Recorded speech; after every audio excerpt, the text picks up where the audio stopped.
I'm never getting this video up. Maybe I'll break it into two. Ugh, sunshine. Yay! So today I totally mixed things up. Sometimes I like to get a little wild. And instead of going straight to the gym, I went straight to Martin's and studied for 2-3 hours. And now it's like 10 o'clock. Yeah, a little after 10. And now I'm going to the gym. I also want groceries. So this hanging out at Martin's thing is making a lot of money for Martin's because I buy food there, I invite people there, and I didn't used to grocery shop there this frequently. So they're making hundreds of dollars. It's probably not actually that significant, but yeah, whatever. It's good. It's good. I got, like, in addition to like my normal reading stuff I have to do every weekend to prepare for Sunday classes, I have a essay memorandum due on Sunday for my crim class, and I have to do a problem for property, which is like an essay as well. So I have 2 writing assignments this week, which I don't normally have, so it's a little extra. I'm thinking I have one. Oh, and then in research and writing, we're doing our 3rd memorandum, which is a significant amount of research. The nice thing is, like, I actually am enjoying that. Like, it's going smooth. What was Devastated just texted me while he's at school? How's he texting me at school? He doesn't even have a phone. This boy. Oh, speaking of the sweet boy in trouble, my mom just texted me today and said, hey, you know, because she's like, her stuff stored in the basement.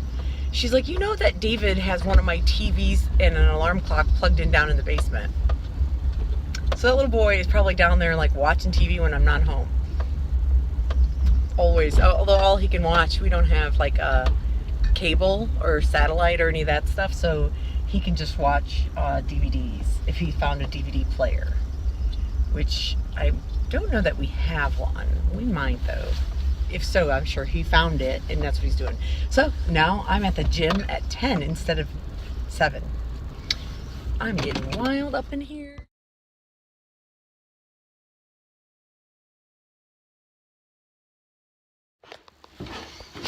Happy Saturday, subs. I got to sleep in today. I still woke up at like 6:30 in the morning, but I went back to sleep. I was like, I don't need to do this. And so now I have packed my breakfast lunch. It's 10:30, and I am ready to study all day. I reserved my office space, and look, no one's up here. Oh, it's so nice of them to reserve my office space for me. So I am still at Martin's. It's been, I don't know, 7 hours maybe. I told one of my friends today, though I spend more time studying and working on school than I would a full-time job. So it's so many adventures today, and I will tell you all about them while sitting here at Martin's, but I am like spent. Did you know that the little pictures, I can't think of what they're called, the tags or something, I don't pick those for YouTube. YouTube picks them. And so if I make crazy faces, somehow they find those, and that's what they make my point, tag point, pinpoint, something, whatever it's called. So I have finished reading, and I'm completely caught up in my towards homework that I have class tomorrow. I have written my like weekly problem, which is like an essay for my property class. I of course finished my contracts homework yesterday, and then I have this essay, like a kind of a midterm assessment or past midterm assessment for my crim class. And the instructions said to take like 45 minutes and do it as if it's an essay. The amount of information she wants is crazy. Not judging her, it's all valid and it's great, but like I don't have all this stuff memorized. I don't know it that well, and like, I mean, I could spend hours on this. It is overwhelming. I've started it and taken a break 4 times now. Well, we're gonna say I worked 5 minutes on each time, so 5 times 4 is 20 minutes, so I still have 25 more minutes. Crazy. I have to define, like, go just in such a detail, defining conspiracy, attempt, burglary, and robbery, put it towards a scenario, and then make an argument for a plaintiff and a defense attorney, whether the person in the scenario can be charged and convicted of the three, because it's conspiracy, then attempted robbery and attempted burglary. So much information. It's a take home. Like if we had to do this in class, like I would just straight up get an F. It's overwhelming. So I will tell you about my adventures shortly, but I met like tons of great people, or interesting people today. Yeah. Okay, I said I had some exciting adventures. I'm sitting outside AutoZone, and I'm gonna try to fix that tail light on my car. I'm not going to. I'll get help. But so I met so many interesting people today. Like sometimes I'm never comfortable with like spiritual talk, but like I felt the presence of like God's love radiating out of me, and as a result, like the interactions I had were just over the top. But like the unconditional love I felt for the people was why I give a shout out to God on that one. So and then there was one that's just a side note, which I'll end with that one. The first one, I'm in the bathroom washing my hands next to this woman, and she's like, oh, I got all these grays in the last 9 months. And I was like, oh, yeah, some of my friends have grays. I'm not there yet, but I'm sure pretty soon. And she's like, well, my son got murdered. That's why. Next thing I know, like, she's telling me, it was an operating while intoxicated traffic accident. He was 22. So she's telling me all about her son and, like, who he was. And, like, it just happened 9 months ago unexpectedly. And like, she's just bawling like a complete stranger. And like, I mean, I'm hugging her and holding her, and she's just talking to me about like the loss of her son that happened 9 months ago.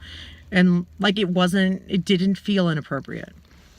And then, later in the day, I'm sitting at my table, and you know, people come and go throughout the day. I'm there for 8 hours, so I get to see lots of people there.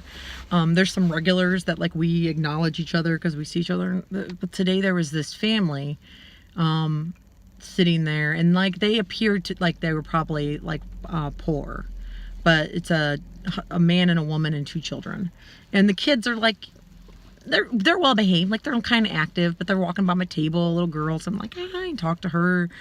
And then the kids and the man go downstairs, and the woman starts talking to me, and she's clearly like really low functioning, like she really struggled to speak even in complete sentences. And it wasn't a like language barrier, like it was a disability, a developmental disability that she clearly had, like just a low functioning woman.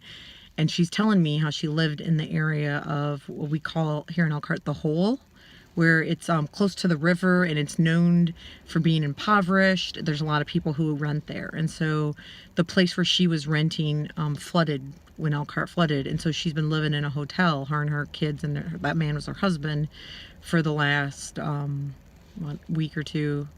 And luckily it sounds like nobody, because I just thought like people that are functioning low, often others take advantage of them. But I asked her a lot of questions, and it seemed like hotel's getting paid for, she's got food, they've got clothes, like the kids are doing okay.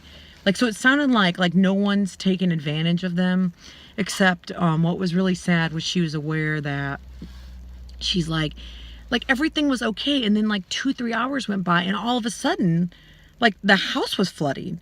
Like it was fine to like flooding actively happening because they opened the dam so that the houses in the north side of town where the wealthy people lived wouldn't get flooded. They just opened the dam and allowed those living in poverty's houses to be like nearly destroyed, maybe destroyed. And so the people that could afford to actually deal with the flooding didn't have to. And those that, because I'm sure even though she was fairly optimistic with her explaining, she was telling me about one neighbor who's can't get into his house because of the flooding, and like he's got medical problems and all his medicine's there, and other people who have lost their clothing and everything. one of their cars got completely ruined, and well, they don't think it's ruined because the water didn't get into the engine, but I'm pretty sure legally it's considered flooded if there's water in the body of the car. It's a thing I remember from when I used to sell cars. So legally it is against the law for them to sell their car, at least in the state of Arizona. I didn't bring that up to her, but she said like they just touched the seats and like their hands will reek like the smell of fish because their seats were flooded from all the water on the car. They completely lost a van. Like their mom and sisters all been impacted. She talked to me I'm going to say at least a half an hour. Like just a complete stranger telling me about their experience with this. And so that was unique. I also met a man that's there all the time. And he worked at Martin's for 43 years. And now he's retired and he still just goes there every day and eats lunch. Like this nice older man. So those are the like neat stories. And then the other story that's still entertaining but not God's love story, we're not going to put that in this God love category, put it in a different category, but still met someone else.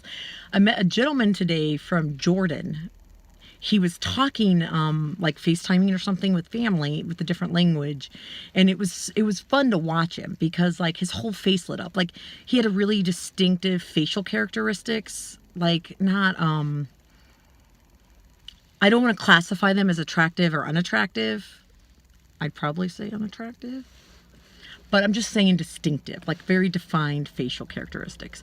And so I couldn't tell you that he was from a different country by looking at him. I had no clue about his like origins or anything like that until he started speaking, and it was clear like he knew some other language. And he'd say the words "que," which means what in Spanish, but then none of the other words he understood. He said I understood. So it was obvious like that he was not speaking Spanish. So when he got off the phone, he looked at me and he goes, "Oh, do you speak the same language I do?" And I was like, "No, I don't. Were you speaking Portuguese?" And he said, "No, Arabic. Have you ever heard of it?" Yeah, I've heard of Arabic. But it just, and then he's like, and I said, "Were you speaking to your kids?" Because like, you know, when people speak to their children, how like their faces just light up with joy. Like I could hear kids talking and his face was lighting up. And he said, "No, just my family members. I don't have kids."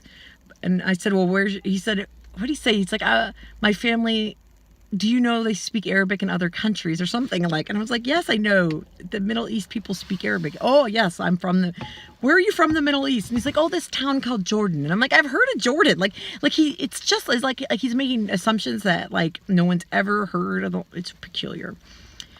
But, I don't know why he lives in Michigan and he works in Elkhart. And he was actually, one of my phone number. He bought me a cup of coffee.